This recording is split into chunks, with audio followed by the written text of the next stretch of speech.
It lets you take use of the cameras that are built into the 3DS to kind of take pictures of flowers that you see and bugs that you see to kind of identify them. So it's great biology kind of software. It teaches you then about the connections between different species, which bugs come to which plants, those kinds of things.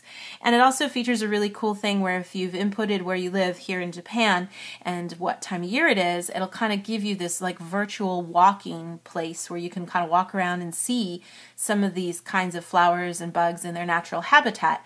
And it gives you kind of a clue maybe of where you might be able to find some of those if you go outside for a walk yourself. So kind of fun, pretty cool stuff. I really wish they had more cool things like this in the States in English, because there's a lot of really fun educational software for the DS and the 3DS now in Japan. So this is the game here. I'm going to go ahead and put it in, if I could learn to put it in the right way, right?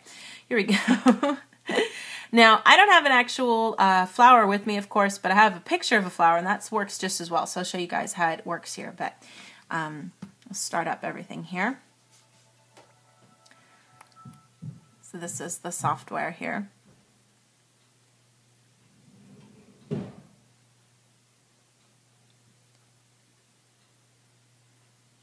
takes a second to start up, but these are all the different things that you can look up if you want to. We'll take my daughter's file here to start up with. So there's all these different places you can start off with. You can look at a kind of variety of a combination of visual things here. I'm going to show you guys just this really quick. If we use this section here, you can listen, you can look at things based on your location.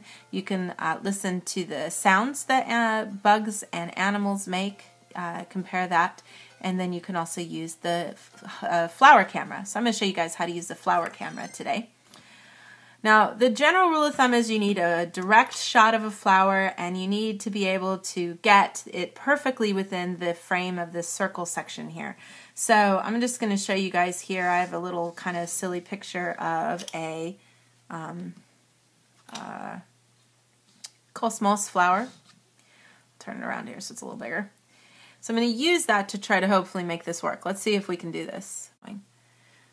So I can get the flower perfectly inside that circle, and then go ahead and take a picture of a picture inside my iPhone. Talk about cool technology, right? So it's taking that data and then taking a look and showing you some different varieties of things. Now, the fun thing you can do is you can go through these steps to decide what it is. So I'm going to follow these steps here. Is it a flower? Is it on a tree? Or is it kind of like a vine kind of type? So it's a flower.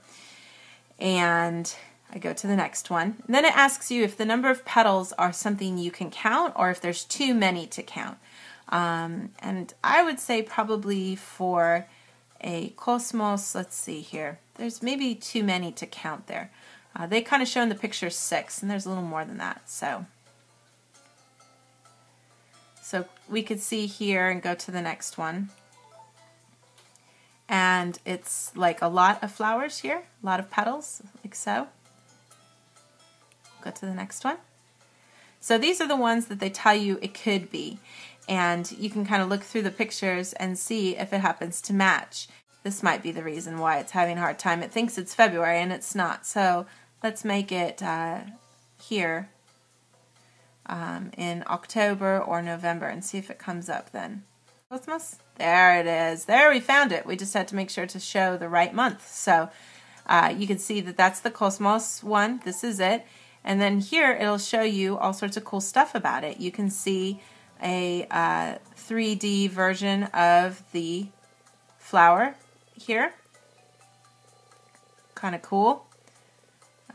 And then we can go back. You can also look here and it'll tell you about the relationship that other bugs and other flowers have to it. You could see that this is another kind of cosmos. These are the bees that tend to be near it. And then it also tells you places where you can go, like parks and stuff, to see everything.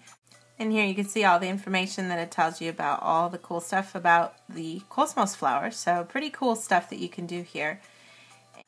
So it's kind of a fun kind of way to take a look at the different kinds of relationships that these plants have. Now this is the thing I was telling you guys about, that you can see everything here, like all the stuff that's in here. You can just look here by your own choice and try to find flowers that you want to look at and take a look at. That could be kind of fun, of course. You can also look at birds and buggies, and then we have little tiny crawlies, creepy crawlies, mushrooms, some other animals, and fish life.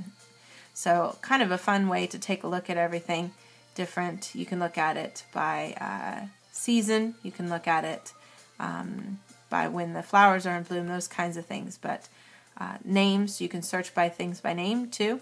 It's a really great collection of everything you need to know about all these cool little flowers and stuff that here. So, and then if you want to go ahead and keep a record of the things you found, you can go ahead and click that here to keep it for future reference. And it's a pretty cool, kind of fun way to learn about the plants and stuff around you and your home. I would, again, really recommend it because I think it's so much fun, and we're still trying to just even get the hang of all the cool features that are in it. But I would definitely say if you get a chance to get a hold of these kinds of a title from Japan, that they're definitely worth the investment and can be a lot of fun for yourself and with children too. So